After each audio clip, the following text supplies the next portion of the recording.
welcome to another episode of Father Mahoney's House of Horrors. I am your illustrious host, Father Mahoney, and boy, do we have a doozy of a show for you today. Today, we're going to be talking about the 1985 horror Fright Night. And I have brought in a special guest to be with me today. I think you guys know him. He's pretty popular in the podcasting world. He's the only sensible voice left at the old Rabbit in Red. I bring to you the one, the only. We know him as Crippled Cody. Cody Corley is my guest today. Thanks for having me. No problem. Together again, my friend. That's right, just like the good old days. Only Yeah. I think I introed most of our old episodes, though. I think. Yeah, you did some of like the cold openings, and but it was always called Rob and Cody. Oh, you are right about that. but you were the master of that show. I can bow to you on that. Oh, thank you. Yeah, yeah. We're about to cross some streams again today, my friend. That we are. Yes. So for those of you who don't know Cody Corley, and we know him affectionately as Cripple Cody. Cody, tell us a little bit about yourself. Well, I'm crippled. I'm definitely crippled. For people who don't know that, I'm 36 years old as of this recording, and a lot of people guess me at completely the wrong age. I don't know why that people sometimes guess me 10 years older than I am. See, some people guess me 10 years younger than I am. It's weird. No one hardly ever gets me at my proper age. Growing up, I grew up a big wrestling fan and a horror movie fan and video games for the most part, old school video games. I still play some of the current stuff, but not quite as much as, I used to. There's not really much else to tell. I'm still into horror movies, still into wrestling. Yeah. And can you tell people a little bit about your illness, your being crippled? Yeah, it's called arthrogryposis is my exact diagnosis. It's a very rare physical disability. It's a joint and muscle deformity, essentially. When I was born with it, I believe only just a few other babies were born around that time in the entire world, I think, or at least an entire country. And the survival rate at that time with my disability was very low. So I'm a survivor, something like that. Yeah. But there was plenty of medical complications when I was first born. I had, I think it was called sleep apnea or breathing apnea, something like that. Yeah. I didn't know as a baby, I didn't know how to breathe properly. And the way that my mother described it was that I guess most babies learn how to suck their thumb in the womb, and I didn't because I couldn't get my own hands up to my face, as a baby in my mom's stomach.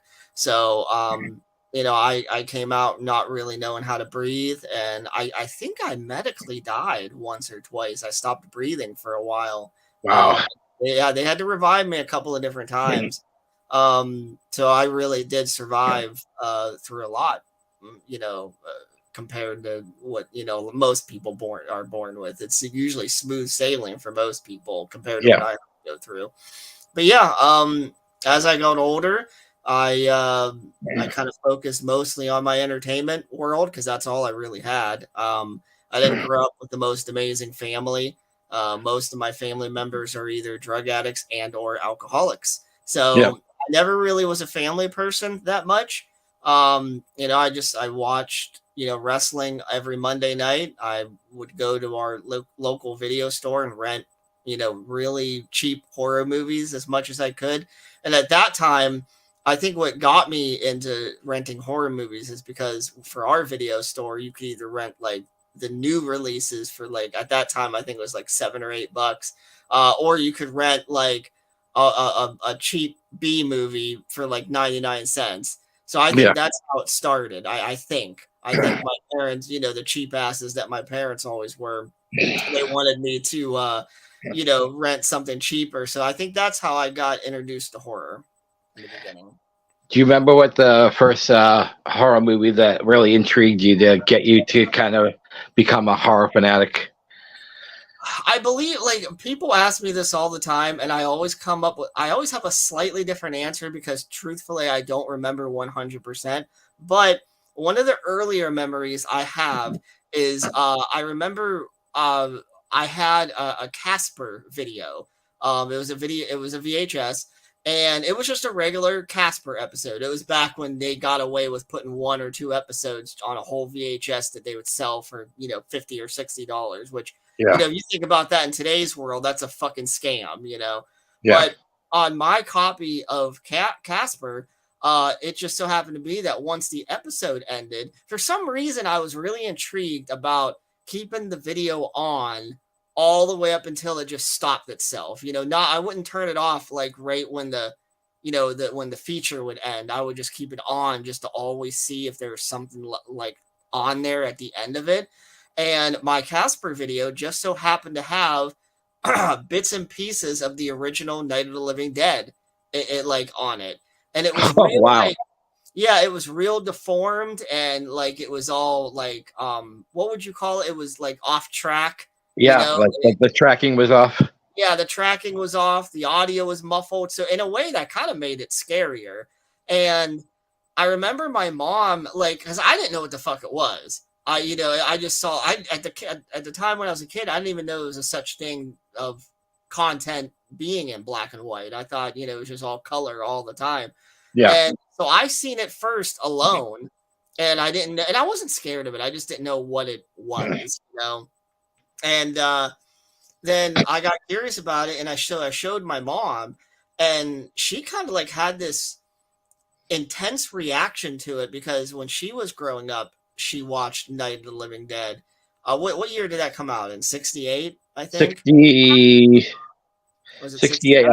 68. 67 to 68. Yeah. Yeah. So she grew up, and she was scared of that movie when she was a kid. I think most people were. Yeah. So she had a conversation with me about it, and I remember because I feel like I had to have been either 7, 8, or 9. I wasn't quite in the double digits yet, so I was young enough to not really understand a lot, but I was old enough to remember like memories like this, And I remember her telling me like, "Oh, I really, because I was intrigued." Because like, if you were to see something at the end of a VHS tape that wasn't meant to be there, and if it was off track and the audio was muffled, but you could barely see and barely hear what was going on, that's intriguing. Especially if you're a child, that's super intriguing. It is. I was asking questions about it, like, what is this movie? Why are you scared of it? And I think I feel like that was my first like introduction to the concept that movies were allowed to be actually scary, and people in real life can possibly be scared of a movie.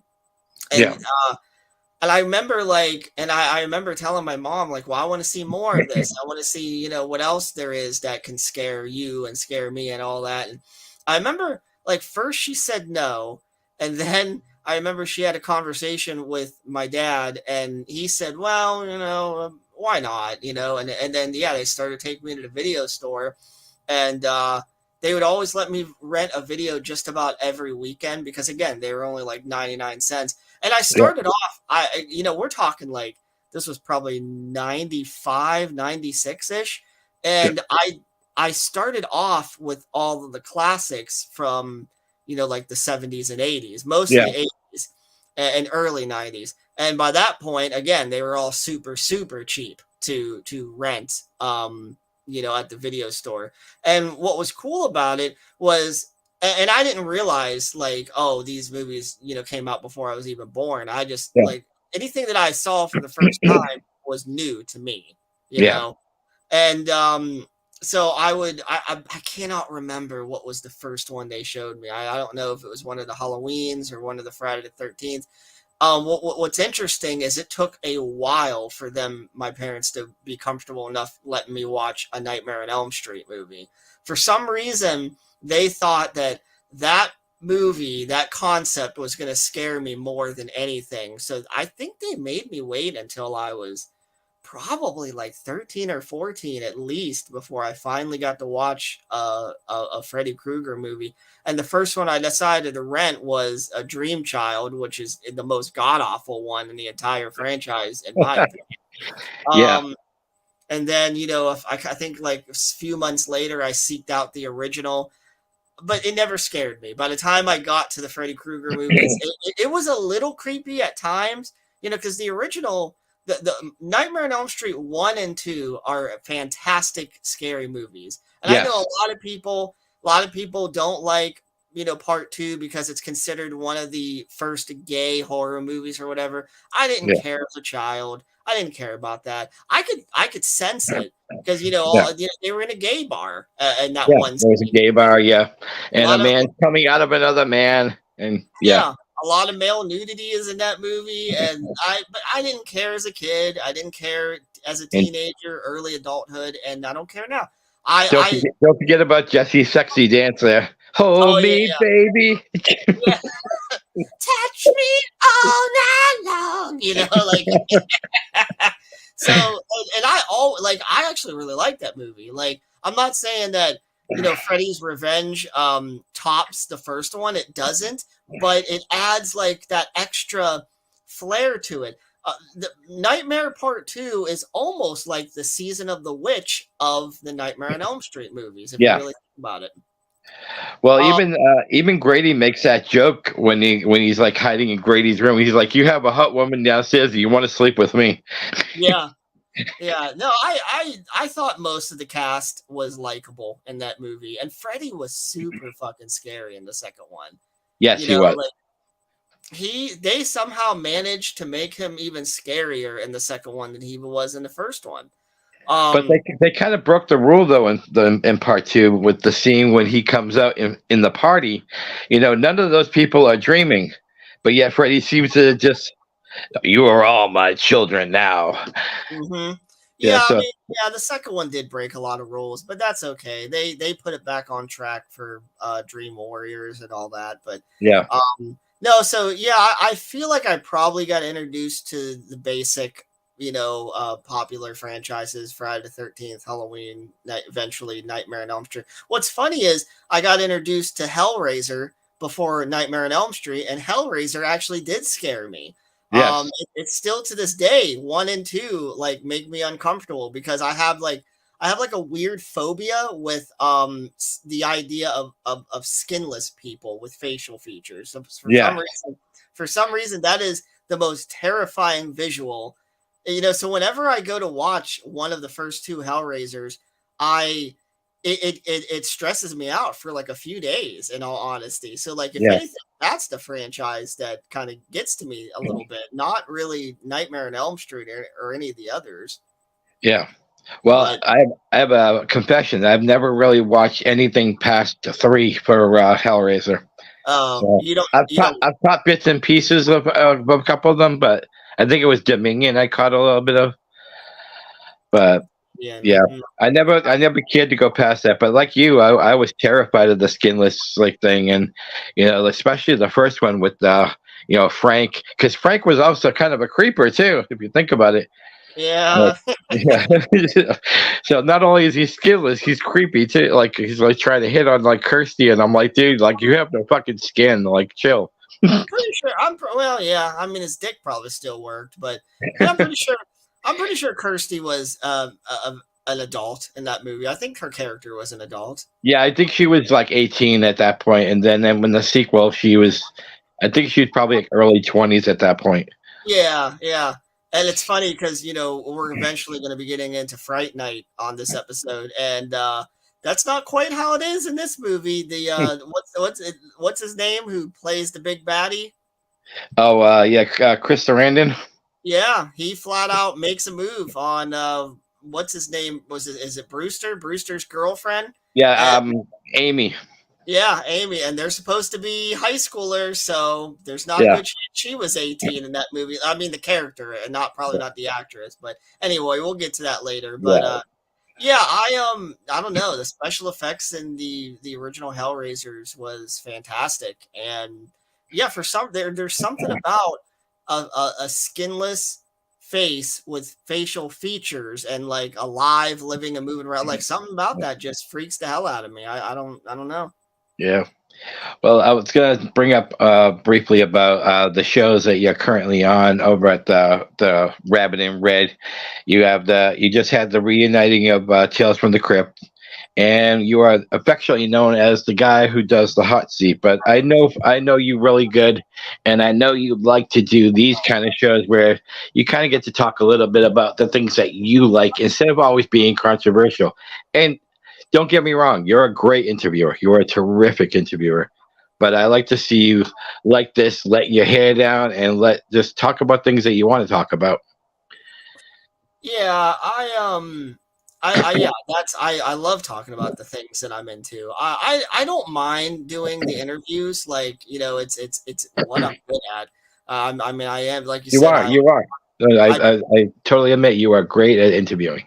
I bring a certain flair, I guess, to my interviews, which is always fun. But yeah, when I think to myself, hey, what do I want to do that's on camera, podcast style? It's talking about the things that I'm into. So yeah, I mean, I'll do both. Mike over at Rabbit and Red likes me to do both on occasion, so I'll do it. But yeah, I like doing this type of style. I could talk all night long about the stuff that I'm into. I mean, how long did some of our episodes go on the Yeah, original Cross? yeah. I remember we would talk about like, hey, let's go about an hour and a half, and then like 4 hours later, we're still there. Yeah. Yeah, And same thing with that sexy bearded man, Paul. He me and him, when we would do our episodes, we could just talk and talk and talk, and we weren't repeating too much that we were talked about an hour before that. You know what I mean? So yeah. I don't know. Hey, I'm okay with both, but I really really love talking about the stuff that I'm into a lot more. hey, speaking of Paul, hey, Petty Paul, come in here for a second. Yes. I just wanted to get all three of us on camera, the original Crossing of the Streams people, and Maybe that's what we should call like the what is this thing called? Dog Nut Media. Dognet Media. Yeah, Dog not Media. not nutmeg like someone said on another show. Yeah.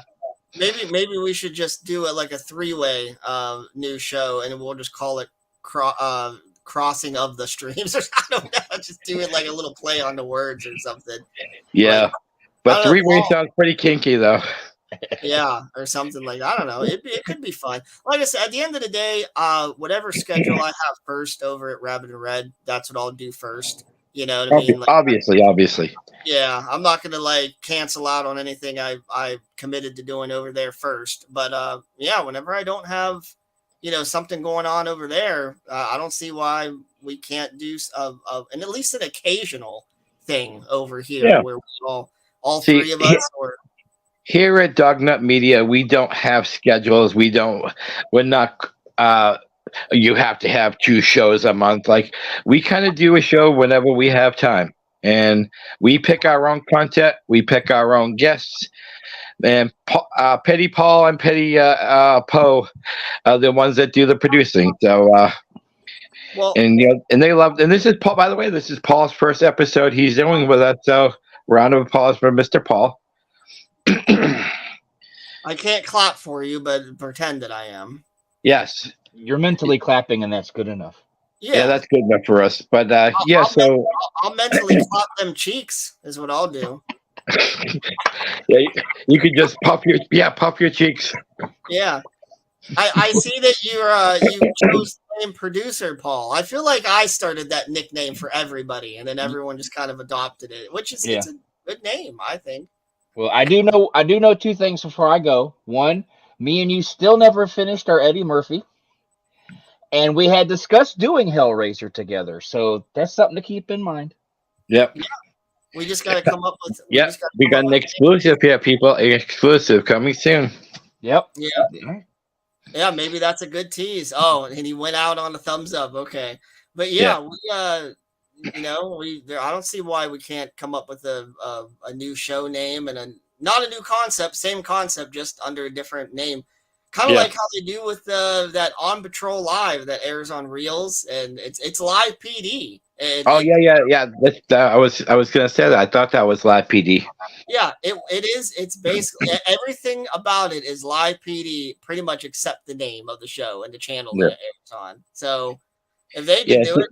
I would never have you steal a name from another network. I mean, Father Mahoney's House of Horrors goes way back before Rabbit and Red, so like that's why I don't feel like I'm taking it from anybody because it's been mine. So yeah, I gotta ask: is it House of Horrors or House of Horror? Because I seen on the graphic singular, and then I see on the title here plural. What is it? It's House of Horror, but when I like promote it, I always just put House of Horrors. So, because sometimes we talk more than just one. Sometimes we'll start with one movie, and then sometimes it kind of drifts off to another one. So, it could be horrors. It's kind of both. If that makes any sense.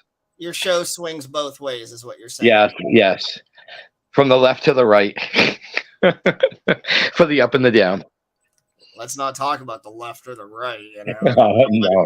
We don't want to get political on this show or anything. No, fuck politics. But let's talk about the video I sent you, Mr. Producer. If you would send that wrestling video. Maybe I don't care about AEW. Maybe I don't care about these people. Maybe, just maybe, I look at the world title as nothing more than a bargaining chip that I can use for the bidding war of 2024. Maybe I take that title to a real wrestling company with real fans and real wrestlers like my friend and hero, the American roller coaster, Cody Rhodes. And I'm holding the microphone, you bums! Keep your mouth shut!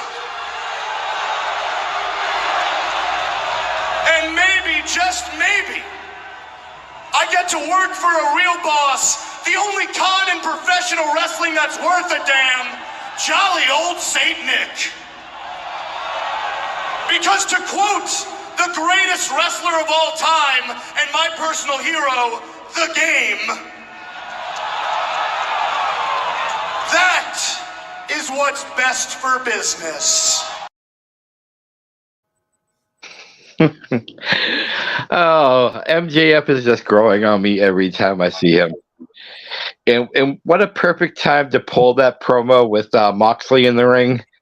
Because if you look at Moxley towards the end, he's sitting there trying not to laugh because he's at this one point he's just like this, like he's trying to not break character because MJF has this an infatuation with coming to the WWE at some point. Do you really think that his promos that he's being fake, or is there some truth into his promos? I think Tony Khan works very closely with these people on what he wants the bullet points to be of those promos. So he permitted that. I mean, I don't think Tony Khan has a problem with acknowledging that his company is the number 2 company. And I think it makes perfect sense for MJF's character to say something like that. Now, do I think that MJF really would try to get the most money that he can in 2024, either from WWE or AEW, then yeah, I definitely do think that he'll do that. But I don't think this was anything that he was going off the cuff with. I think this was a pre-approved promo. Maybe not super scripted, but I think he got permission to do it. As much as I'd like to say like, ooh, I think that was him dropping his own pipe bomb, it wasn't. That's his character. Yeah. I know a lot of times he keeps trying to be in character even at conventions. And the returning Carlito over at WWE said that he got to meet MJF about 6 months ago, and he goes, I think MJF is the greatest heel. He goes, I put him in my top 10 of all time, and this is like all time. And Carlito goes, when I met him, I was so disappointed because he was so nice and kind to me. He goes, I wanted him to swear at me or something, or like tell me off like he does to the fans all the time. But he goes, I forgave him because he was just showing like some respect. But I just kind of wish he blew up on me. Right. Yeah. No, I think I would also be.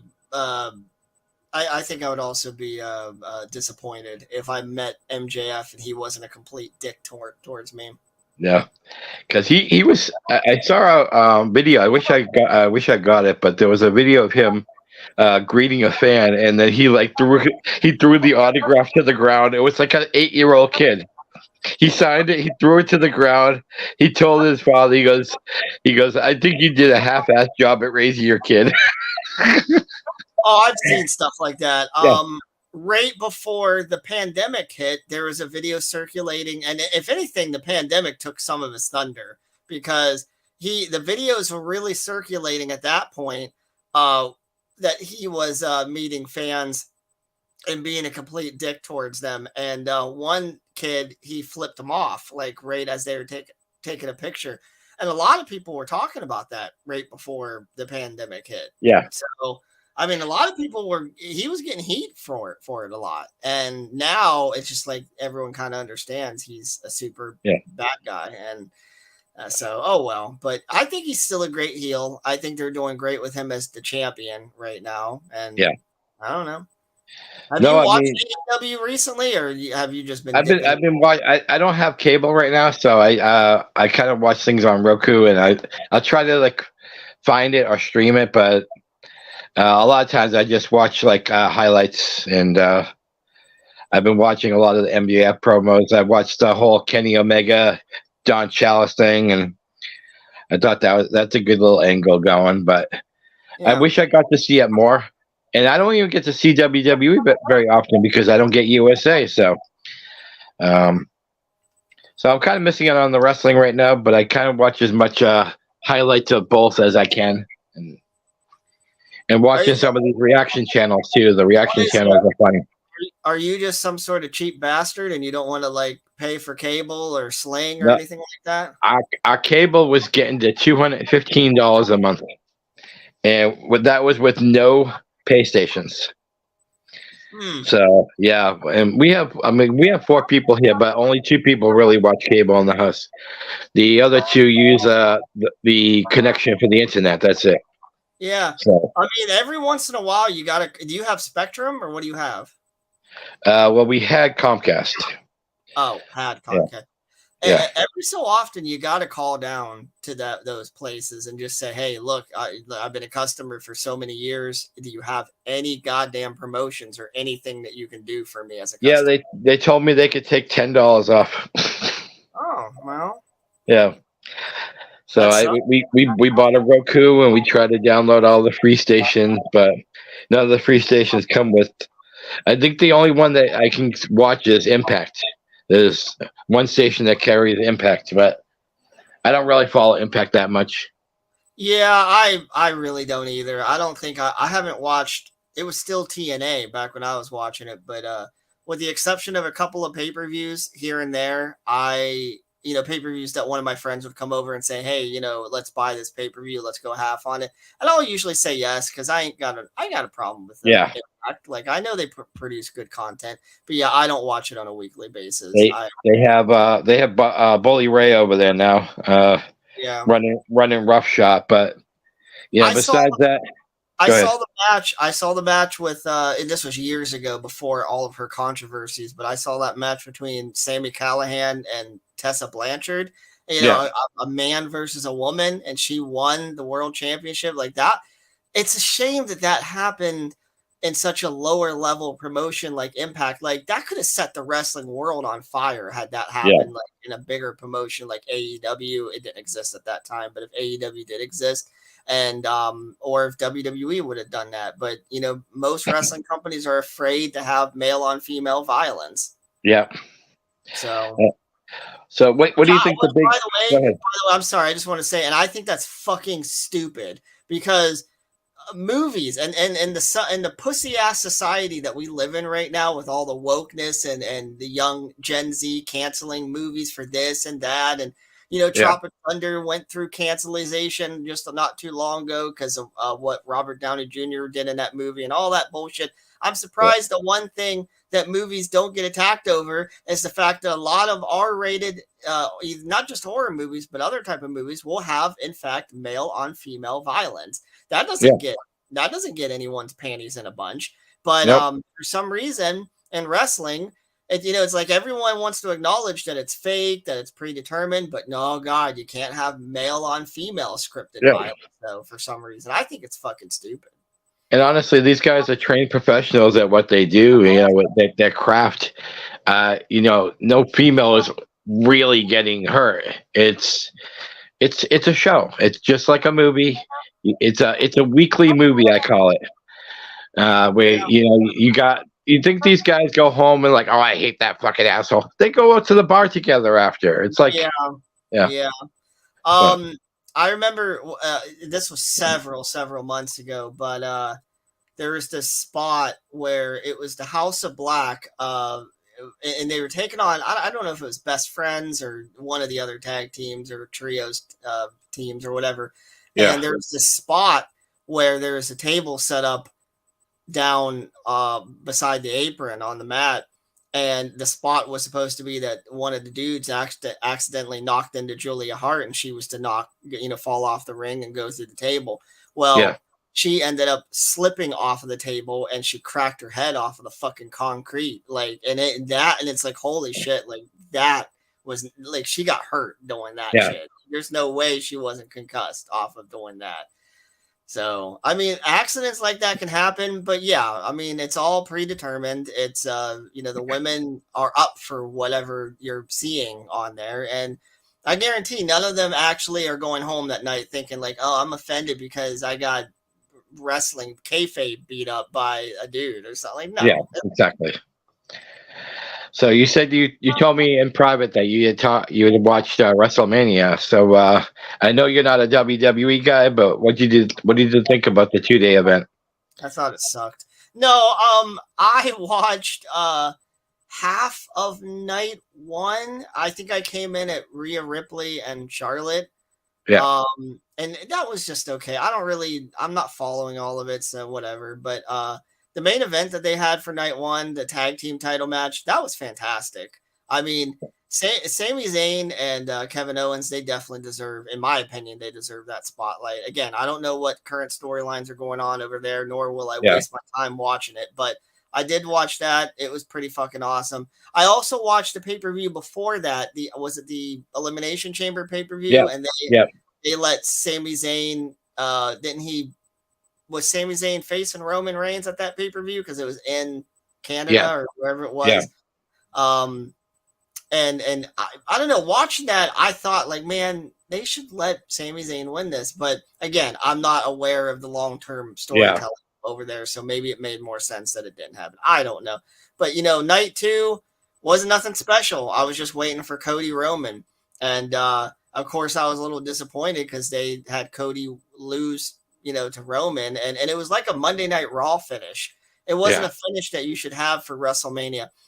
I just think that WWE is a hot steaming pile of shit. That's what I truly think, because Vince McMahon's back in charge of creative. He is. I know they're saying that he's not, but he basically is. And it's a cartoon show all over again, and that's why I choose AEW over WWE. Well, I am glad that they're finally kind of giving Sammy like some spotlight, because I've been a huge fan of Sammy since NXT, and I remember when he first came up, he had a couple great matches, and then he injured himself, and so when he came back, he kind of was put back at the bottom of the line again, and being like the funny guy, and not really wrestling a lot. But this last year, even Kevin Owens said it on TV. He goes, the MVP of the last year has been Sami Zayn. And I totally agree with that. And the only other storyline I kind of love is the fact that Dominic Mysterio gets so much fucking heat. I've never seen, like, even The Rock, when The Rock went Hollywood Rock, never got this kind of heat. I have heard that And he gets more heat than yeah, MJF even does. like, I mean, but they're playing it really good. They're playing with the Eddie Guerrero storyline. How, Hey, oh, I wish I was Eddie's kid. Telling his mom to shut up. And go ahead. What? Rob, I know you're always wielding that big dick energy, but let's let our producer get a word in real quick. Okay, go ahead. I just have two questions, and you can go back to your. I wanted to know how Cripple Cody felt about the UFC parent company buying WWE, and how did he feel about the death of Briscoe, Jay Briscoe? So the merger between UFC and WWE, what is it, Endeavor that bought it? I was actually relieved because there was rumors going on that Tony Khan wanted to buy WWE, and I really did not want that. I think, Paul, even me and you talked about that before. Like, if big mistake if he had done that. Yeah, no, I'm so honestly, once it was announced, I was just relieved because I don't care. Like, I don't give a fuck what they do as long as it stays away from the world of AEW. Okay. Outside of that, I don't really have that much opinion on it. As far as like Jay Briscoe dying, it sucks that they couldn't have talked. I mean, it sucks that he's dead. That was a horrible situation, and it's a miracle that his daughters didn't die in the car accident. Yeah. But it sucks that Tony Khan couldn't talk, Warner Bros. Discovery and letting the Briscoes as a tag team finally be on television before all that happened. And don't get me wrong, I like the direction that they're going in right now with Mark Briscoe. They actually gave him a story, and they're actually giving him a character arc, and he's tied up with Jay Lethal and Jeff Jarrett, and they filmed a pretty funny sequence on his farm. I don't know if you've been watching it. You've been watching it, Paul? Is that the skit where his father came up and yeah said, don't trust the guy in the overalls? Which one? He said both of them. Yeah. That whole sequence. You should actually send that clip if you can find it. Send it to Rob, because that was a really funny sequence. So, they have Mark Briscoe in a semi-serious, semi-campy type of story. And I like it. I was afraid that they were going to, put him on Dark, and take him eventually off cable. But now Dark and Elevation is no longer a thing. They'll probably put him on Collision when the Saturday night shows get going. Yeah, what's that, June 17th, is it? I think so. Yeah. I think it is. And we should probably get into all that too before we move on, because I was just telling Berlia about all that yesterday. Like, wrestling is at its best when it blurs the line between reality and fiction. And right now, this whole story with, is CM Punk coming back? Is he not coming back? Why did Warner Bros. Not announce him for that big announcement for Collision at their upfront conference the other day? Like, what is actually going on? You know what I mean? So, like, it really has everyone guessing, and I think it's really fucking interesting. Well, CM Punk was spotted at a WWE event a couple weeks ago. Yeah, he was up back talking to Triple H, and I guess when Vince found out, Vince had him thrown out of the building. Yeah, I mean, I don't think too much about that. I mean, he's CM Punk. He'll do whatever the fuck he wants. Yeah, he'll show up wherever he feels like it. Yeah, because I think a week later he showed up at Impact in Chicago. You know what? CM Punk reminds me of you, my friend. He does what he wants and he says what he wants. Yeah, but to be completely honest with you, I'm not even that big of a fan of CM Punk anymore. I understand that he is the ratings draw, and I understand that he's what they invested in, and they got to get him probably back on television to especially to carry that new Saturday show that they're going to do.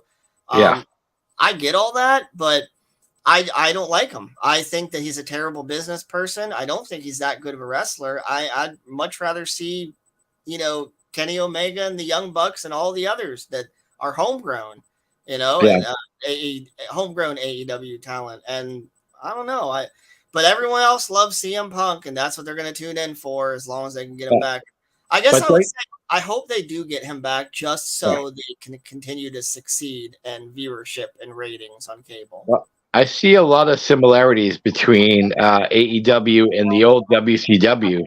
You know, WCW had a lot of homegrown talent, and then they started bringing in WWF guys at that time. And, you know, some of those homegrown talents like Guerrero, well, Guerrero came from other places too, but a lot of people in the States knew him from WCW. And it's like guys like that started getting pushed back, and then you have the Hogans and the NWOs and all these guys coming over there, stealing kind of like the spotlight. And I see AEW kind of doing that once in a while. And there was a truth in MJF's promo a couple months ago, right before he got the suspension, where he talked about how Tony Khan always brings in these WWE guys instead of concentrating on the homegrown guys. And you see that as like a reality too, like that guys from AEW kind of get pushed to the side when they bring a new WWE guy coming in. No, because here's the thing. Because TNA used to do that. Whenever they'd get a big name from WWE, whether it be Kurt Angle, Christian, Sting, whoever they could get, that's what they did. They bolstered them up to the top, and they kind of put the homegrown talent, at the bottom. I don't think AEW does that. I think the only exceptions are maybe Bryan Danielson and Jon Moxley. But if you think about it, they're completely different than how they were in WWE. I almost don't even look at them as like, they're from WWE. I sometimes have to remind myself that they're from WWE first. But as far as the old days, like Eddie Guerrero, Chris Jericho, Rey Mysterio, Chris Benoit, and all them, they actually came from ECW first. Yes. And then they came to WCW, and then they got picked up by WWF. But no, if anything that current AEW reminds me of, it's actually they actually remind me of the ruthless aggression era of WWE and like the early 2000s. Yeah. Up until maybe like 2007, 2008. Because they don't remind me of WCW, because WCW was PG and a lot more cartoony, and they didn't really allow blood, and they didn't allow cussing and all that. Oh, they didn't allow blood, but there was plenty of blood that WCW had once in a while. Yeah, I guess I'm thinking more so like mid to late-ish 90s or whatever. But and then and you can't compare current day AEW to the Attitude Era in WWF, because the Attitude Era was just pure Howard Stern, Jerry Springer-esque content, where it was like just as offensive as they could make it. And if you ever go back to watching an old Raw is War episode from like 97, 98, the match quality almost in every week was pure shit. Yeah. Like those matches sucked. The announcers would never really call the matches either. They'd be like talking about what that guy was doing this week or a match coming up later. And I'm like, what about this fucking match going on right now? I know you would have. I mean, maybe the exceptions would be like DX and then the Nation of Domination and all that, because the mid card. But yeah, whenever the undercard would wrestle, whether it was Kai and Ty or I can't really think of too many other undercarders at WWF at the time. But yeah, when you'd have that shit going on, JR and the King and all them, they would just be talking about Stone Cold Steve Austin and the Undertaker, and like they wouldn't. You're right, they wouldn't hardly even talk about the match that was going on, and also the matches were only 3 to 5 minutes long each, and I don't know, like, because when the WWE Network launched back in 2014, I rewatched a lot of Attitude Era stuff at the time. For a while there, the WWE Network was the only thing I was on for maybe like 2 fucking years straight, in all honesty. Well, they had so much content that you couldn't watch even like a 1% of it, what they had on there. Right. And man, like just rewatching it, a lot of it hasn't aged well. Like, yeah, the storylines are still entertaining, and like the outrageousness of it is what people loved, I think. But no, I think current day AEW, it might be the best era of wrestling I've ever watched, because you have your more mature storytelling, you have enough vulgarity at times to make it feel like they really hate each other, which is what you need in most wrestling storylines, except the campy one. And you have blood when you need it. You have some hardcore wrestling. You have the women bleeding from time to time in AEW and getting, their hands bloody and dirty and all that. And I don't think we need women to be sexualized all over again in wrestling like they were in Attitude Era WWF. And the match quality is amazing. Almost every match that they put on is a spot fest, which I know a lot of people don't like that, but oh well, it catches the casual viewer's eye, in my opinion. And the hardcore fan base, for the most part, seems to like it. So AEW's match pace is a lot quicker. But they last longer. Like AEW a match that can sometimes last 20 minutes, if not longer. I don't know. So I think for the most part, I think AEW is the most fun I've had watching wrestling probably since I was a kid. Well, and I'm glad you brought up the vulgarity, because that brings me back to MJF for a second. If for some reason he ever did buy into that big contract that WWE is probably going to give him, his character is going to have to change a lot, because they don't allow all that vulgarity over that WWE. So to me, I think his character, even though I think it would still pull in numbers, I think it would lose a lot of flair. I agree, and I wouldn't want to watch it if he went over there, because what I think they'll do is give him kind of like that Hunter Hearst Helmsley gimmick that Triple H had before he became Triple H. You know what I mean? That pinky up in the air, stuck up, rich man type of gimmick. Yeah. I think that's what they would give him. Oh, and it would still be entertaining, because I think MJF is that talented to still pull off a good heel persona without the vulgarity. But to me, I agree with you. The vulgarity makes you believe it more. Oh God, he really hates that guy. But in WWE, he wouldn't be able to pull. I don't think he'd be able to pull off that "I hate this guy" persona without that little extra oomph to it. Hey, Paul, come back in here for a second. Yep. Could either of you two imagine the Acclaimed trying to work in WWE? That's another gimmick, right? That, I mean, you know who the Acclaimed is, right, Paul? Yes. Right. Their whole gimmick. Yes, scissor me, Daddy Paul. But their whole gimmick is controversial rapping. And I mean, I would also say that Max Caster's raps are even more controversial than John Cena's raps were when he was doing his first rapping gimmick. Yeah, because John Cena would censor himself a lot towards the end too. He wouldn't come out and say that last line. He let the crowd do it. So I think with the Acclaimed, I think that they would run into the same thing. I think they would try to be controversial, but they wouldn't cross that line, because of course Vince wouldn't want that. Go ahead, Paul. I give uber credit to Tony Khan and Britt Baker for that black eye shirt that they made of her. People are getting so pissed off about that shirt. Yeah, Paul, Rob, did you hear anything about that? No, I didn't. Okay, so a few weeks ago, they got this storyline started. Ruby Soho, Saraya, and Tony Storm is in this faction called the Outcasts. Yeah, and the whole basis around it is that they're WWE people that came to a different company, and they're heels. They're heels. So they started a story with Britt Baker, Jamie Hayter, stuff like that. Well, a few weeks ago, was it that same night that they handcuffed Adam Cole to the ropes, and is that when she supposedly got the black eye? I can't really remember. I think that was it. No, Mr. Pervert, we don't need bra and panties matches back. Go back to jerking off to your own Helvira character, why don't you? Anyway, so they made a shirt, and it just showed, and I will admit this, the shirt is a little tacky looking. It looks like it was made on the black market at a flea market.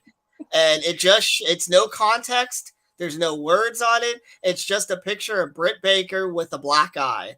And it looks like she got the shit beat out of her. And some people on the internet started freaking out about it and basically saying, hey, this is promoting domestic violence and all that shit. And Britt Baker went on Twitter and said, "What are you fucking talking about? Like, nobody wears a shirt and promotes that they believe in domestic violence. What are you talking about?" And then just a couple of days after that, they had a Dynamite episode, and Chris Jericho comes out wearing that shirt. It's so fucking funny. Well, hey, leave it to Jericho to do that, though. Yes, I give Tony Khan a lot of credit, not just because of that angle, but going back to the Acclaim thing. What I like about Max Caster's raps is he's not just saying offensive words. He's talking about taboo, sometimes political subjects that I get shocked that WBD allows them to talk about. Like, exactly. You know what I mean, Paul? Yeah. Because the guy who owns WB, I don't know his political views, but I know the guy he just put in charge of CNN is a Republican. So I'm surprised that they let him say some of the stuff he says. And here's the thing, as far as the whole CM Punk thing goes, this might be one big gigantic kayfabe rib that Tony Khan has WBD in on. Do you know what I mean by that? Like, yeah. Like, because I do kind of find it hard to believe that they're this close to announcing everything about Collision, and then supposedly out of nowhere, talks between CM Punk and AEW supposedly break down over something stupid like that. I don't know if I believe it. Like, I think Tony Khan is close enough with the people who run the whole show at Warner Bros. Discovery, and I think they understand kayfabe, and I think they get it. Like, and Tony knows how to work the internet wrestling community. You know what I mean? He did it the first time. Everyone knew CM Punk was showing up on that Rampage episode a couple of years ago, and nothing was announced. So that's what I'm saying. And there's moments where I think, oh, this is real, but then there's other moments like, no, they're ribbing us. They're like, this better be a rib, because if it's not, this is going to be the most embarrassing thing to happen in AEW's short history so far. Tony Khan. Do you think? Go ahead. I was just gonna say, Tony Khan to me is like the new age Paul Heyman, because I already knew WWE and WCW it was all fixed and all that. But I used to watch ECW, and I'd be like, I don't know, I think these guys really hate each other. Tony Khan now is starting to blur the lines again, and I do enjoy that. Yeah. So do you guys think that on Collision, are you predicting CM Punk shows up? Yes, because they already have the first episode booked in Chicago. And so this past Wednesday, Tony Khan made the announcement on Dynamite that Collision was coming. But then it was kind of weird, because then he said, oh, there's going to be a part 2 to this announcement. Next week, we're going to announce the location of the debut episode. So next week, we'll know for sure if this is kayfabe or not. Because if they announce that the show is going to be in Chicago, they would never go to Chicago if CM Punk wasn't booked. Yeah. Now, go ahead. Well, I was going to say, I think if it is in Chicago, I think they're going to do it different this time, and I think Punk won't show up till like the very end to really get us going. Well, where is he? I think that might be the route they take. Yeah, that could be interesting. I wouldn't have a problem with that. Why not?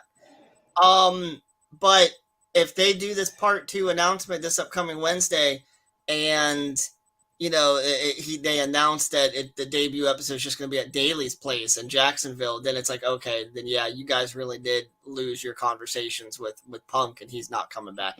You know what I mean? Like, so it's good as they are, like, keeping everyone on the edge of their seat in the internet wrestling community, and all the people that are paying attention to this. It's all coming. It's going to be revealed this upcoming week, as long as he makes the announcement of where the debut episode is going to be. If it's going to be at Daly's place, they lost Punk. If it's going to be in Chicago, they got Punk. They just won't say it. They're not. Tony Khan's not going to say, yeah, on our debut episode that's going to be called The Second Coming, and CM Punk's going to be. They're not going to. They're not going to. Yeah, they're not going to tip people off. No. Yeah. So we'll see this upcoming Wednesday. Nice. Thank you, Mr. Producer. So, anything else you want to talk about wrestling before we get to our main topic? No, I don't think so. I was telling you last night. I was like, Rob, this is going past an hour tomorrow night, and here we are at the No, 56th. no, I told Paul like hour and a half when I found out Paul was producing today. So Yeah. I think we're on pace for right now. But let's go into our main topic, Mr. Producer. If you could roll the clip.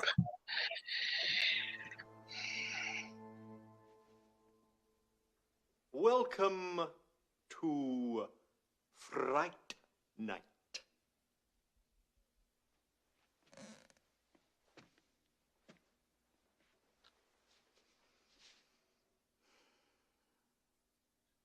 For real.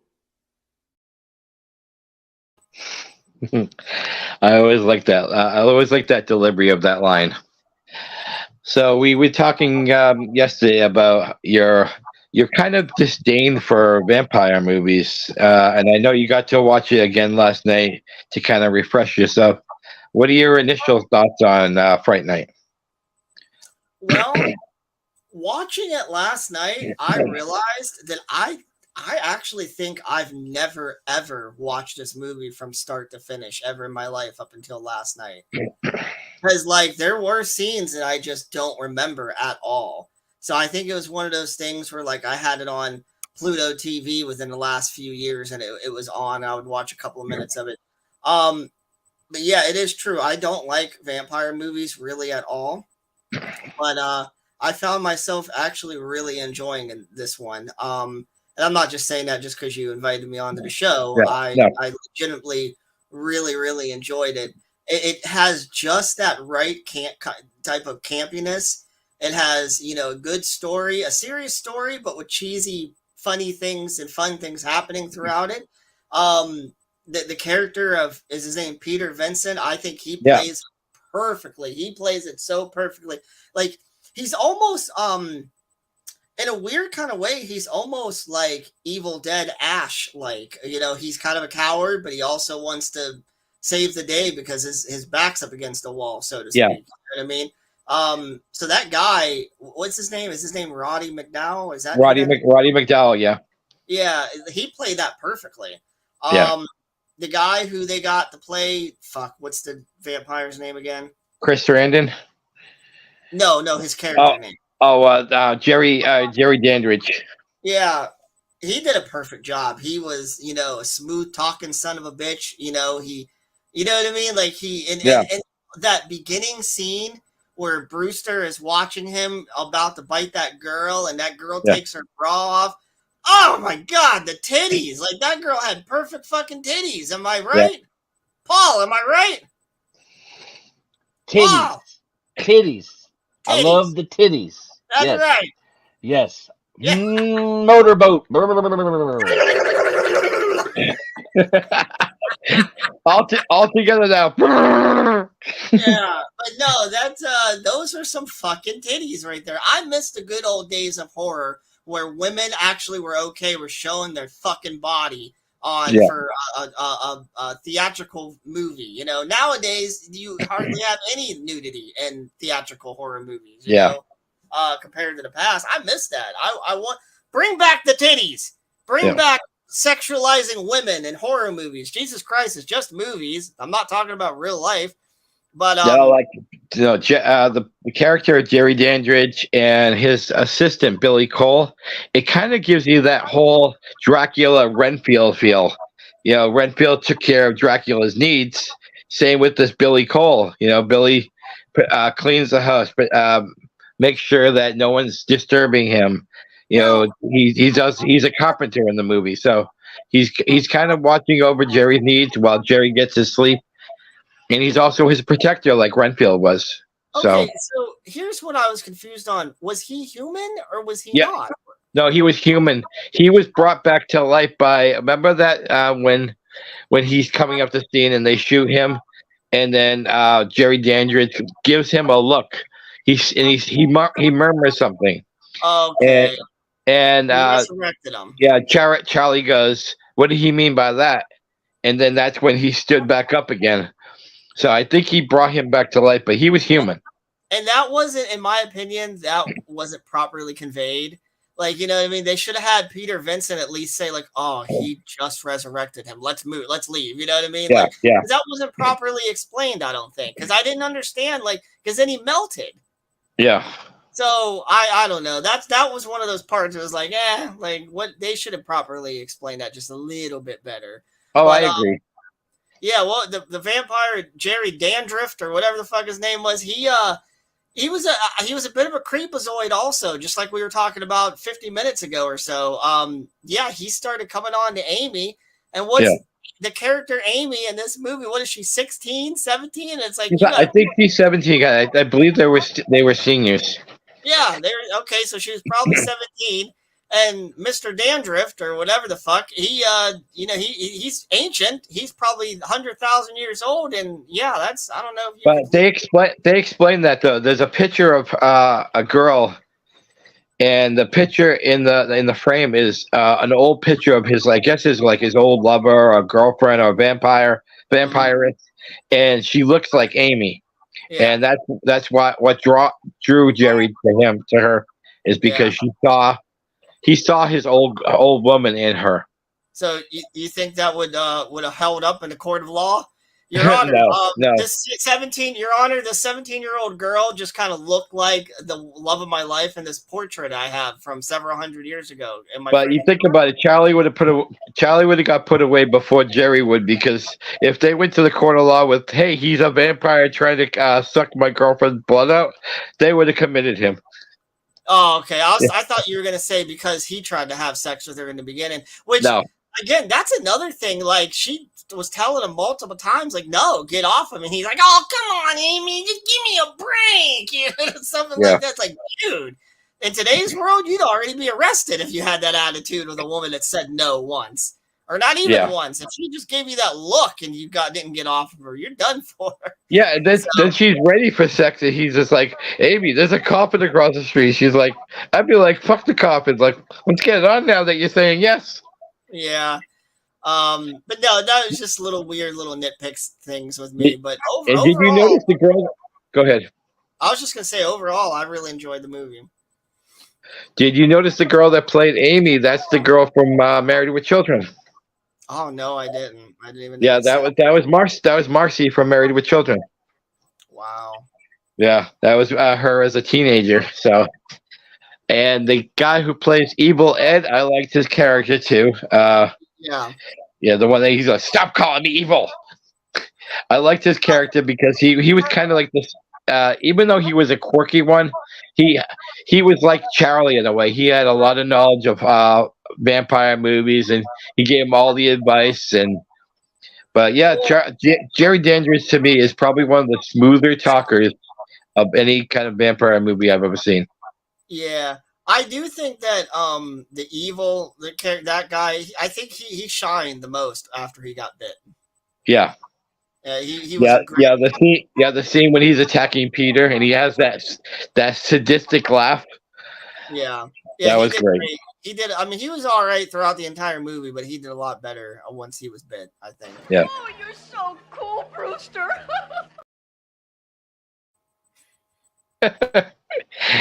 Yeah, I didn't even know about that clip, but thank you. That was perfect timing, producer.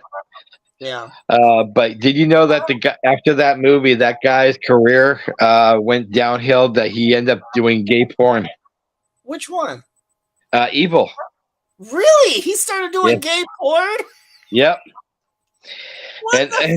And for anyone that likes gay porn, no offense. So don't be getting all heated. I'm just stating a fact. He did this movie, and then he did Robert Englund's directorial debut when he was in 976 Evil. Yeah. And then nothing. Then he couldn't get no roles, so he thought Second Cock would be the best bet, and he did quite a few of those. Producer, wasn't he in a movie called Fraternity Vacation also? Yeah, I do believe so. Yeah, he did a handful of movies, but they weren't successful. Then he decided he could make more money sucking it, and well. He did. And now he's back. He's back doing mainstream. I think he's doing some streaming television shows now. But I'm fine when they come back. I mean, I'm not gonna come back. I'm not gonna sit here and say I never saw any of his gay movies because I did. And I mean, they were gay movies.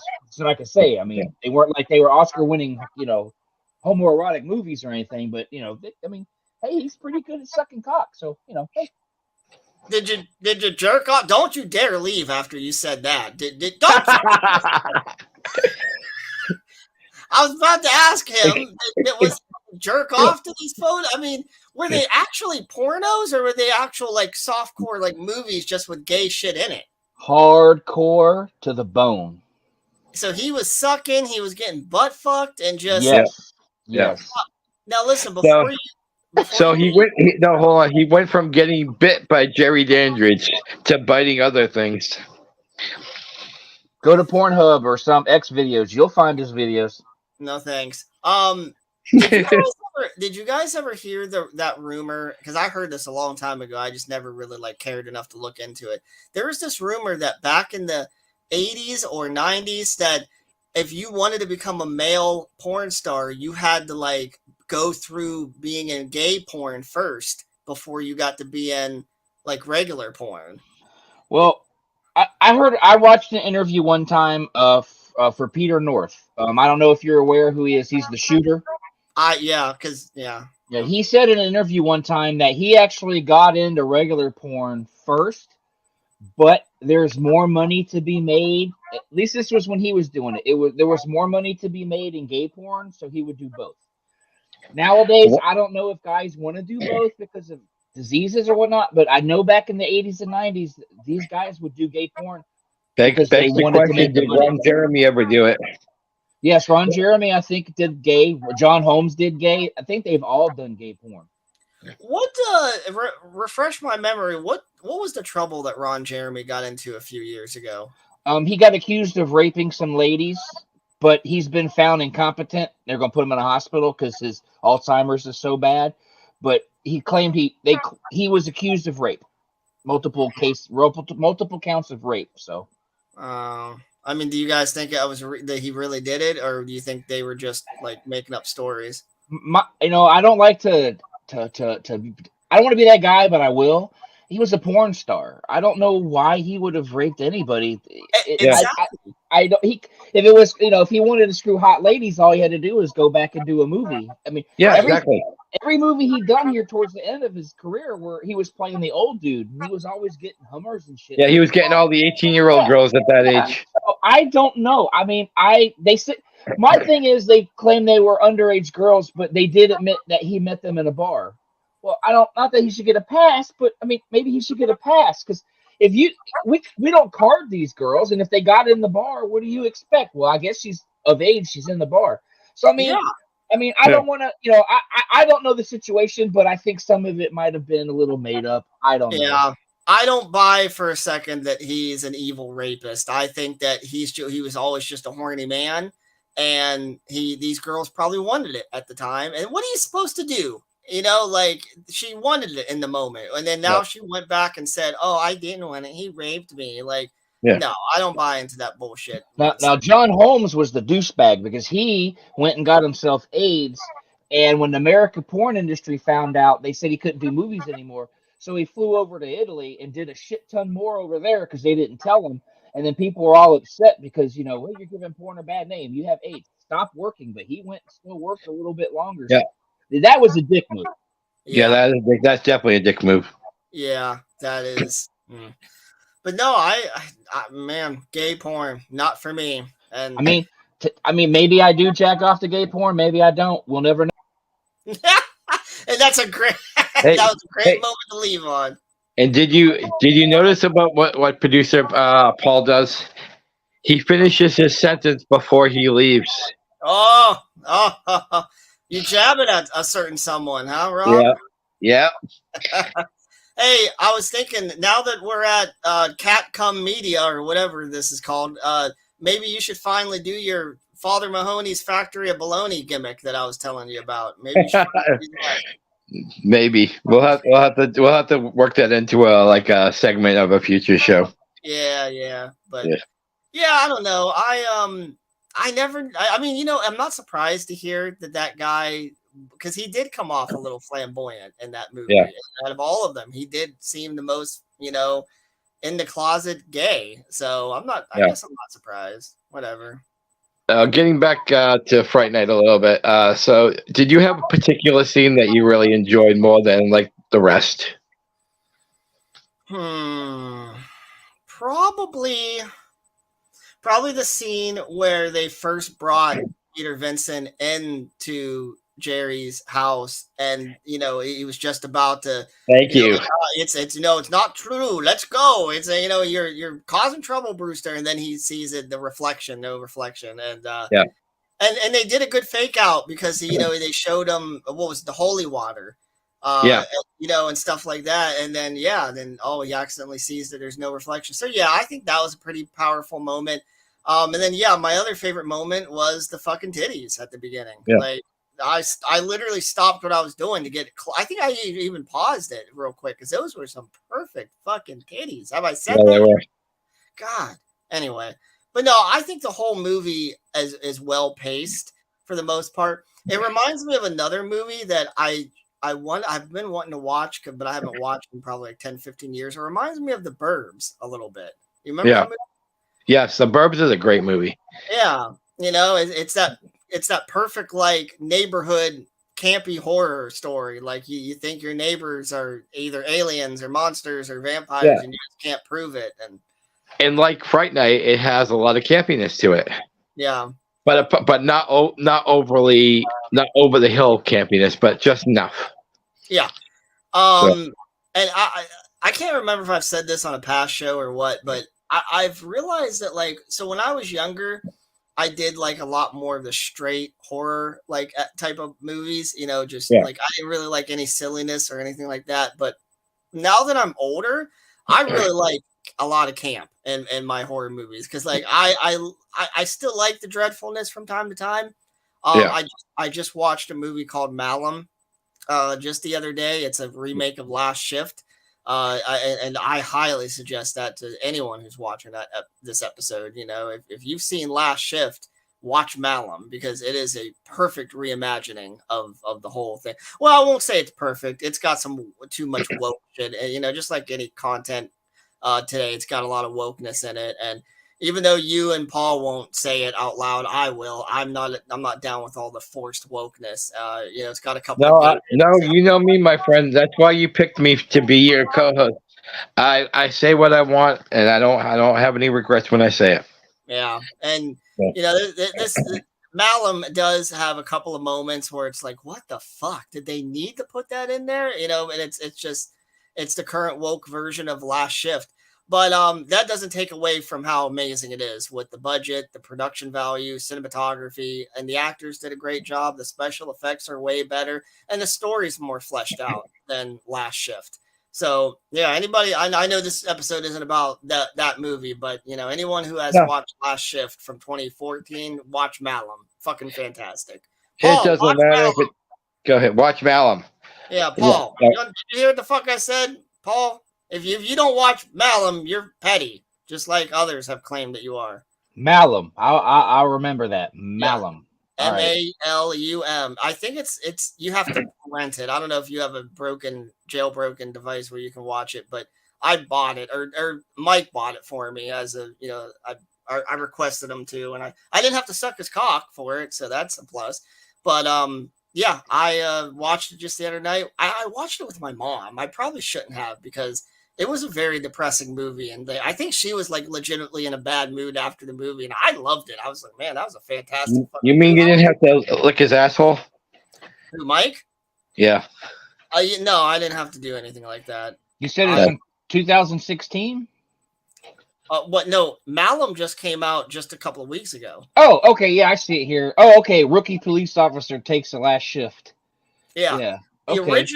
The original, it was called Last Shift, and that came out, I think, either in 2014 or 2015.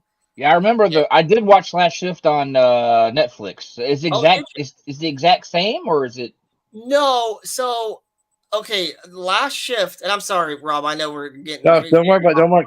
Keep going. But Last Shift, if you remember, it had great potential. It had a decent story, but the budget wasn't there, and they could have fleshed out the story beats a little bit better, and it probably could have had a little bit more of a satisfying ending. That's Malum. It's pretty much the same story, but fleshed out better. better special effects, and just a little bit. It's still a Debbie Downer movie, but it has a way better ending than Last Shift did. Last Shift felt like it ended too quick, and this one, it was like, okay, that was a, you know what I mean? Like, this was a fully fleshed out reimagining of Last Shift. So I highly suggest you watch Malum. Okay, I'm looking to see if they have it on Amazon. Otherwise, I'll wait till. I mean, it'll probably be streaming somewhere soon, but probably it's on. I got it on Vudu, so it's that it. But if it's on digital in general, it should be on Amazon Prime. Maybe not just to watch with a subscription, but you should be able to rent it on Amazon.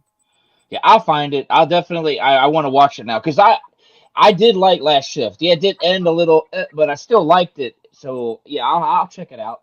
Yeah, if you like Last Shift, I promise you will like this one. Okay, because I watched The Last Shift, and then there was some other movie that I watched that was really wonkers about some guy and some cult, and it was weird. I can't remember the name of it. If I remember the name of it, I'll look it up while I go, and then I'll give it to you later. I don't know. Okay, go jerk off to gay porn while me and Rob finish the episode. Yes, I will.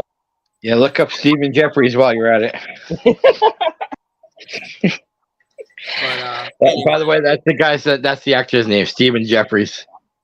Evil Ed. Oh, evil. Okay. Yeah. So yeah, no, don't ever apologize for switching subjects. We're crossing streams still. So yeah.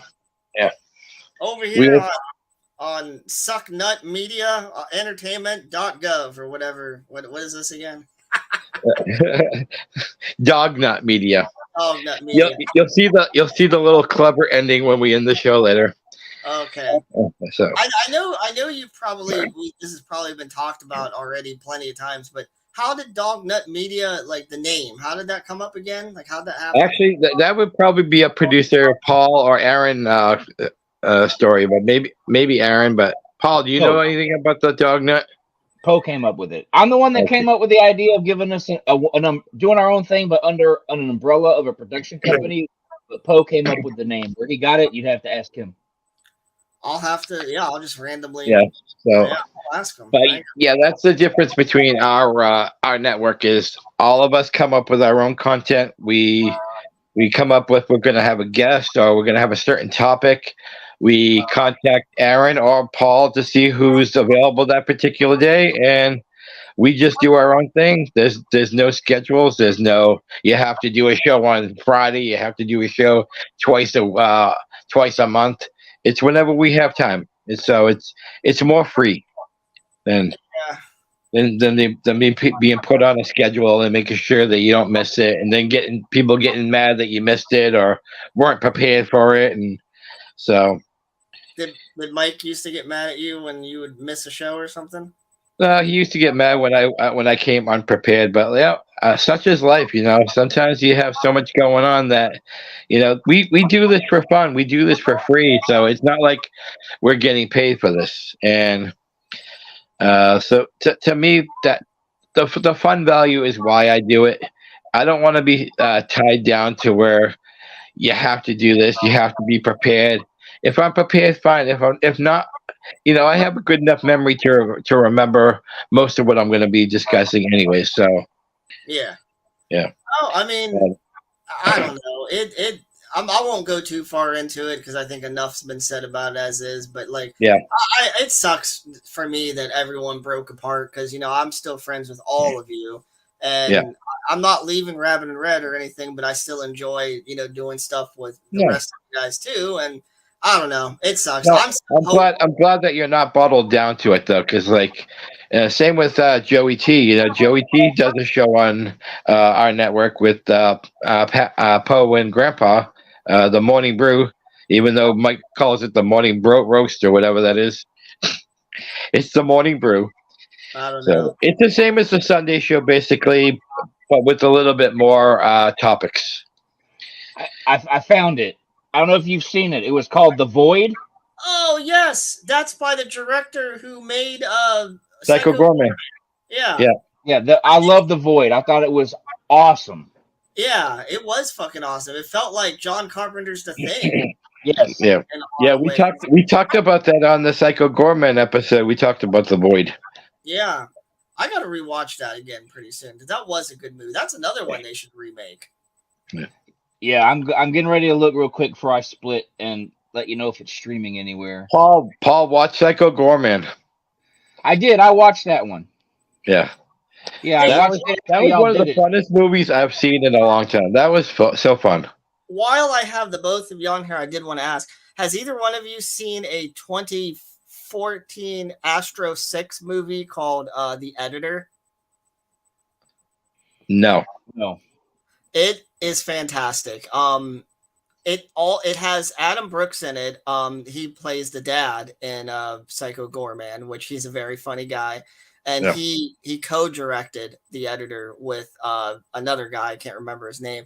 But the movie's basically a parody of Giallo films from the 70s. And it doesn't hit all of its beats with the humor and the story beats and all that, but it is a pretty entertaining, pretty offensive movie. Like it came out in 2014 or 15, so it's right before all this woke shit. But I don't know. I watched it the other day again, and it's fantastic. Definitely watch The Editor if anyone cares. Well, if either of you have Peacock Premium or Screenbox, or not Screenbox, Shudder, the Void's playing on both of those. Yeah. I have a funny Shudder story. Uh-oh.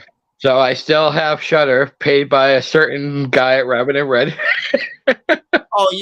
If he sees this episode, you probably won't. No, I've mentioned it to him several times. Well, on that episode with the Toxic Horror, I said, while I'm confessing things, I might as well let producer Mike know that he's still paying for my Shudder, and I still have it. So that's funny. Paul, do you still have Screenbox?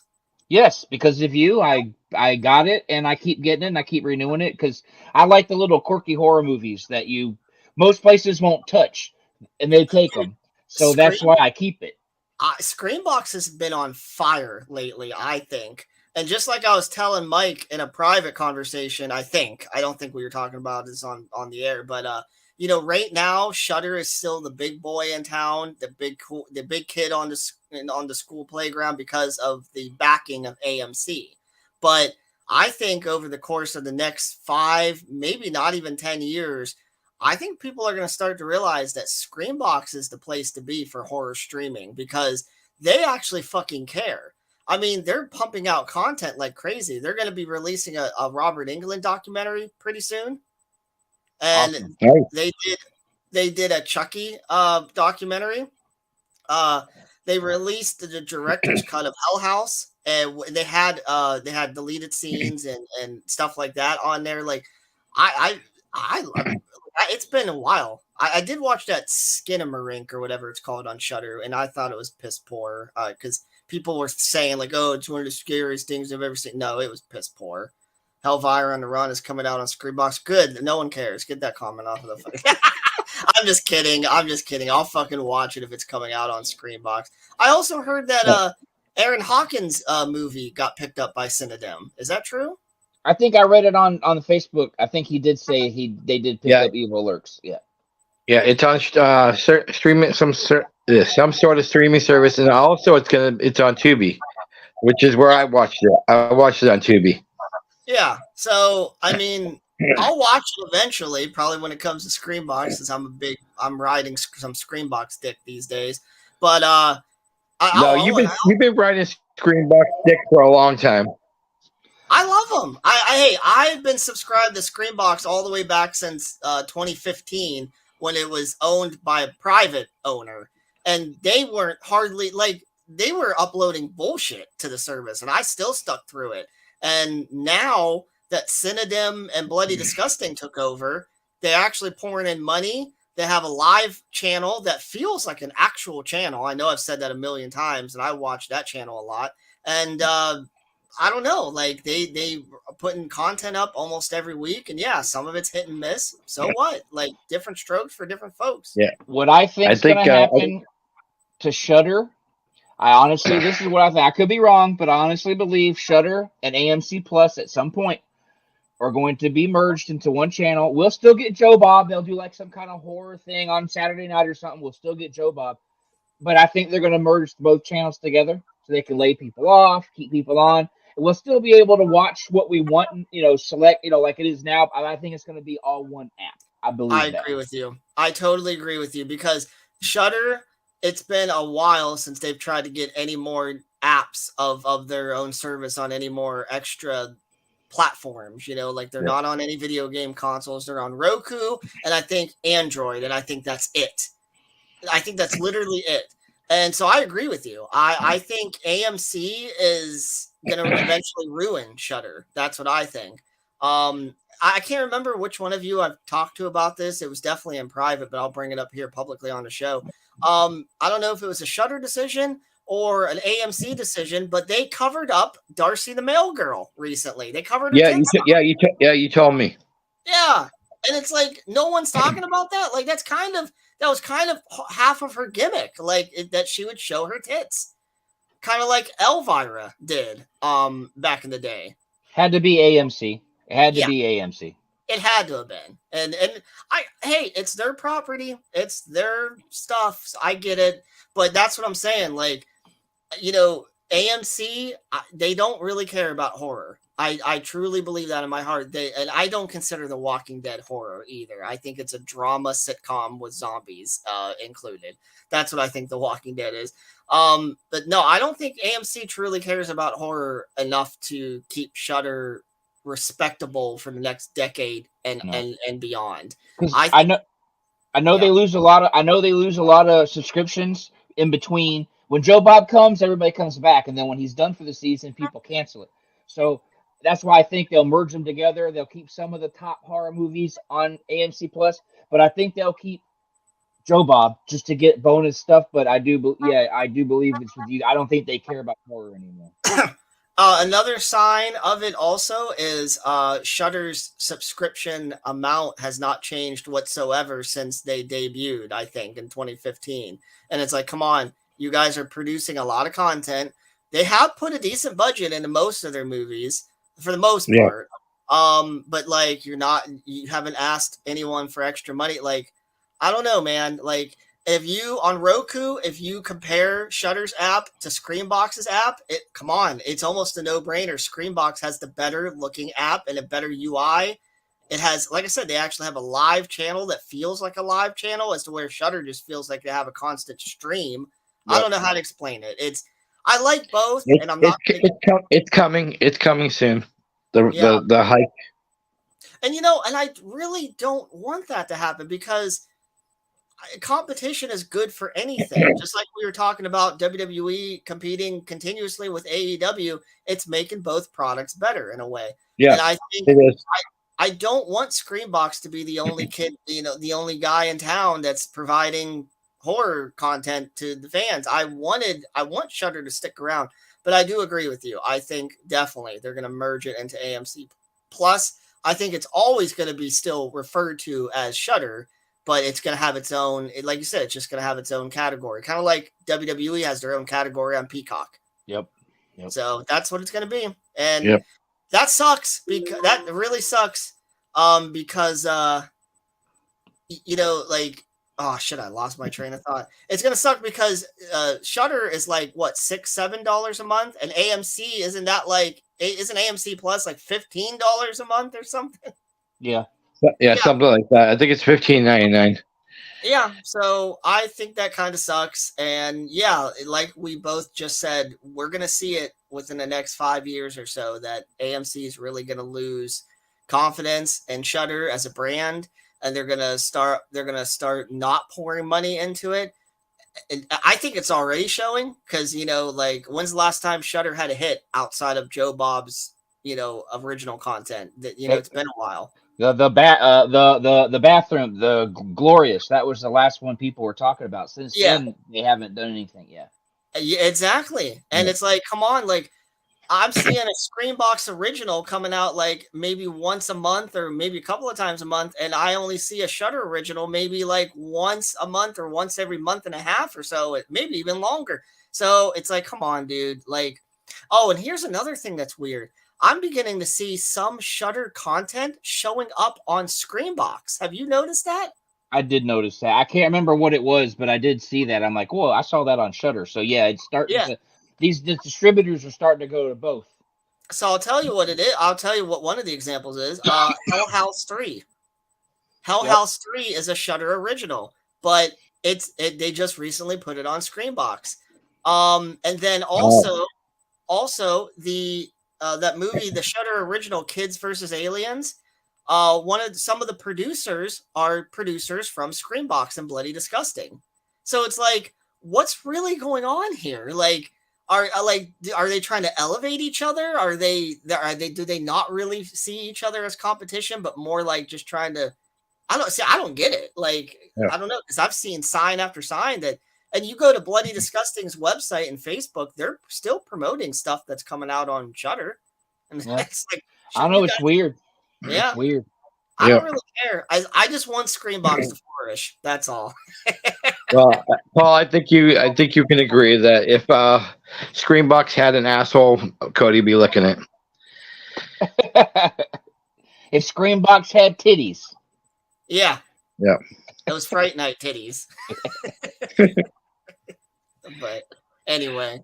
Oh, that was fun. So I think we come to the promoting part of the show.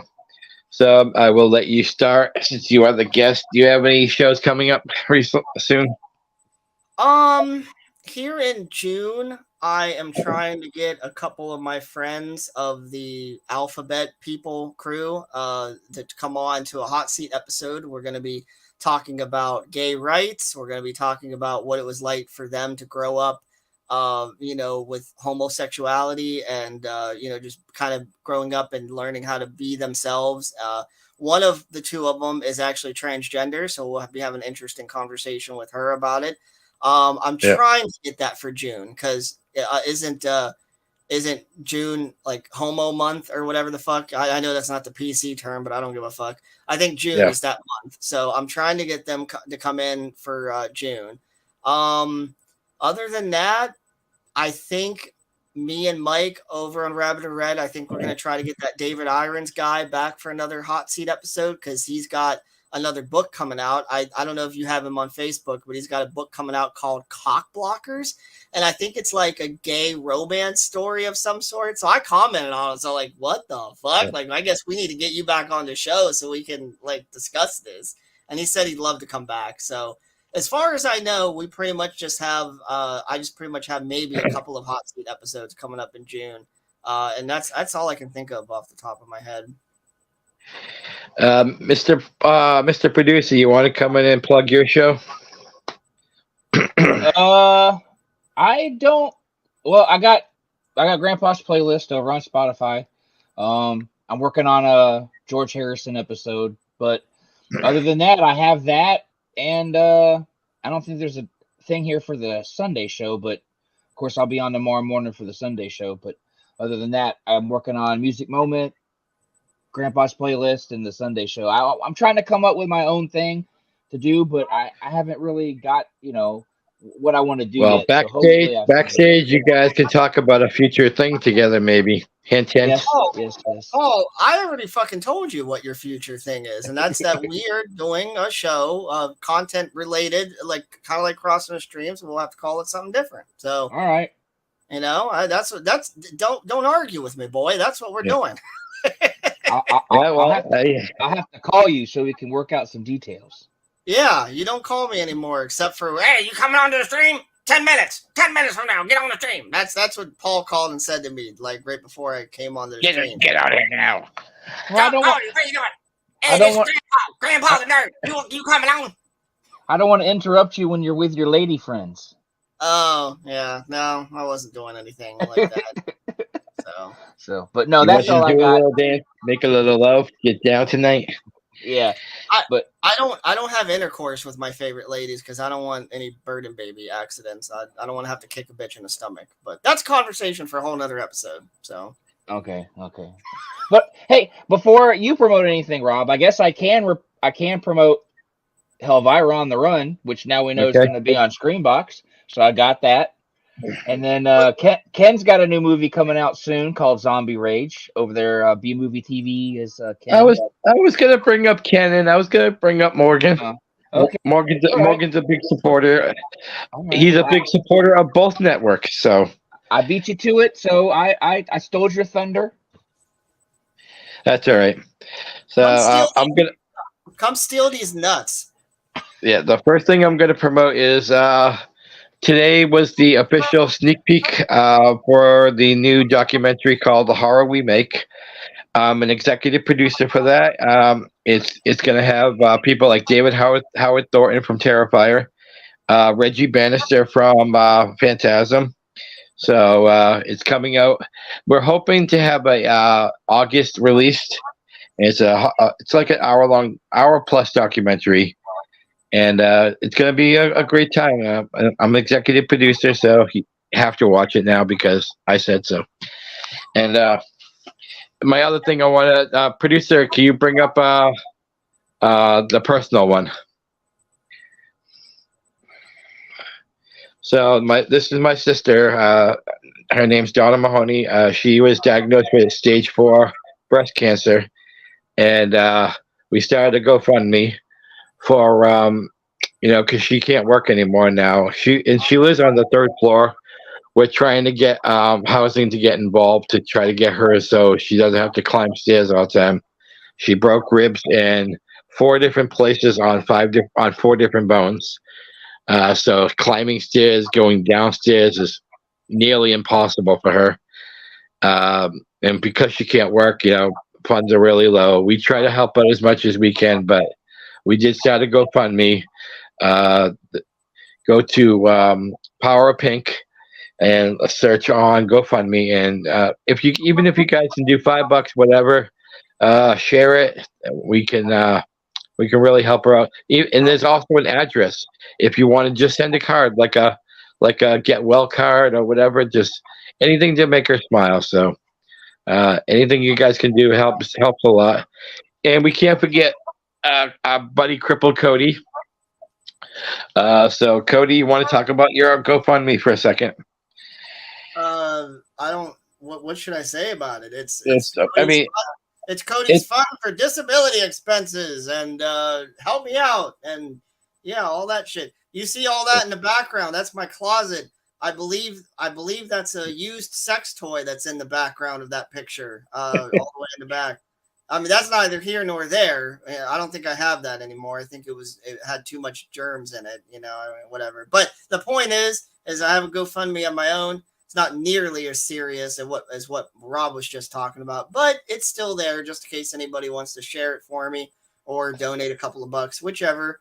That's pretty much it. I don't know. Anytime I get a donation of any kind, I use it towards serious stuff, or I'll put it in my bank account for a rainy day, and that's it. So thanks for checking it out.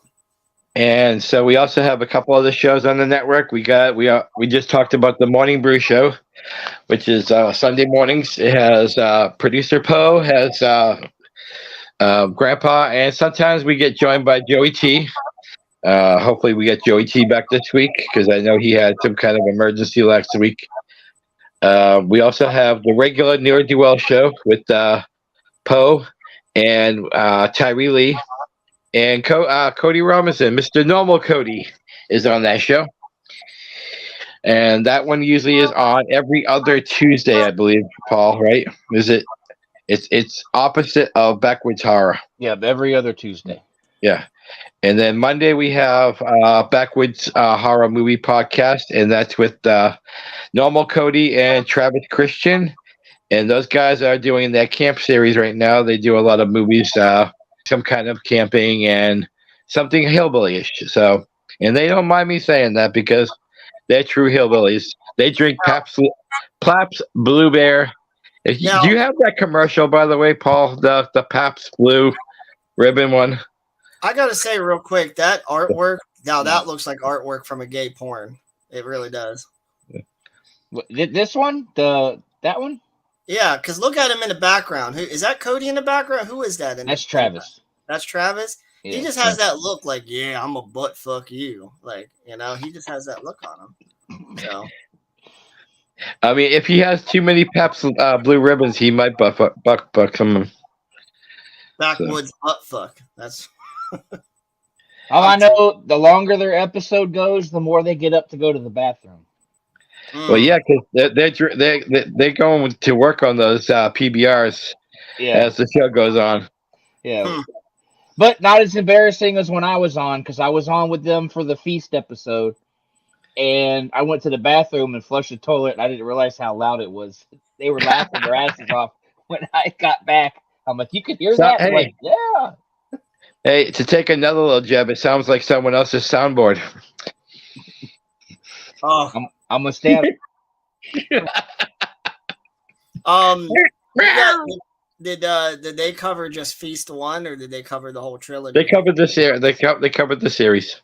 Okay, because I mean, obviously, they're not great movies. Like, have they covered the Hatchet movies yet? No, but I'm sure that's probably going to be down the line. I'm surprised they haven't yet, because that'd be perfect for a backwoods horror type of theme for horror. Because the Hatchet movies are fantastic, but the Feast movies are okay. I remember watching a documentary series on one of those cable channels leading up to the making of Feast. I can't remember what it was called, but I watched that, and I don't know, Feast 2 and 3, they're okay. There's nothing except for outrageous gore. There's nothing too special about them, but I don't know.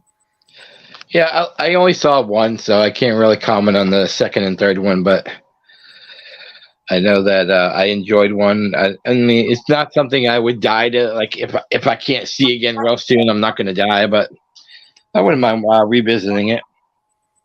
Yeah. Hey, I mean, the point is, you got to watch Fright Night 85, right? And that's and this was almost not the topic today. Before we go, because I ran a poll on my YouTube and a couple of my pages, and the percentage was 55% to 45% Lost Boys, and I know you wouldn't have been happy if I invited you to the Lost Boys. Yeah, I would have said no. I wouldn't be on the episode if it was about that. I wouldn't have watched that movie. I don't like it. Yeah. The only thing I can say about the Lost Boys is it has the sexiest saxophone player ever. I think I would turn gay.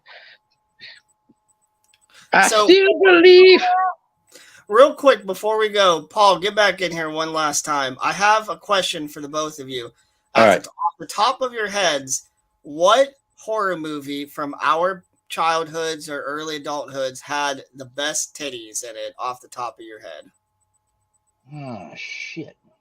Does anybody? I'll go first. Well, the one that I can think of off the top of my head was that blonde girl's titties in Leprechaun 3. You know what I'm talking about? Yeah, those are good titties. Yeah. And then they turned into robot titties, and they still weren't all that bad. So that's my answer. Friday 13th, when she took off her Minnie Mouse or Mickey Mouse, that was like the first time I seen titties. Part four. Yeah, I think that was my first. That's what I was going to say. I was just thinking about that. Let's be honest about this. Some of the best fucking horror movie titties is in Part 5, A New Beginning of Friday the 13th. Yeah, I mean, Debbie Sue Voorhees' tits. Wow, they go for miles. And dude, let's not forget, in the remake 2009 Friday the 13th, there's more titties than there is gore in that movie.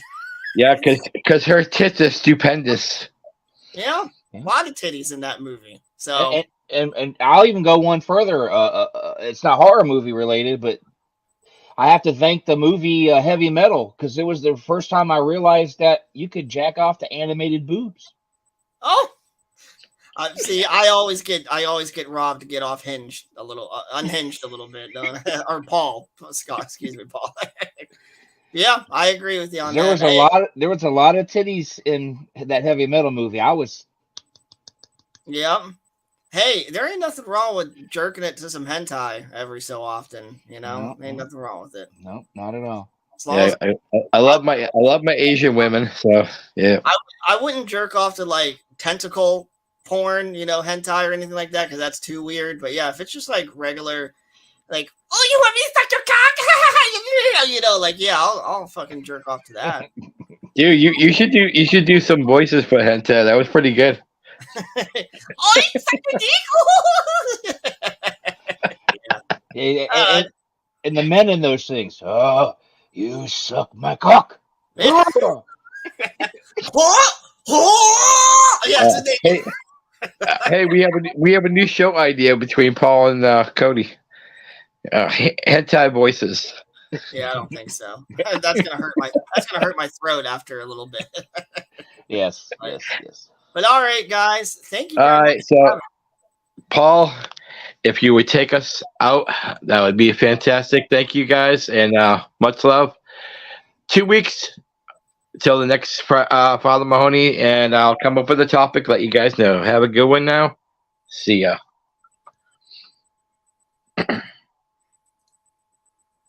Dognut Media, yeah. Come everywhere. Come. Where's the dog bark? Oh, he gave us the wrong where's one. the fucking dog bark? Yeah, I don't know. Woo! Oh, Poe!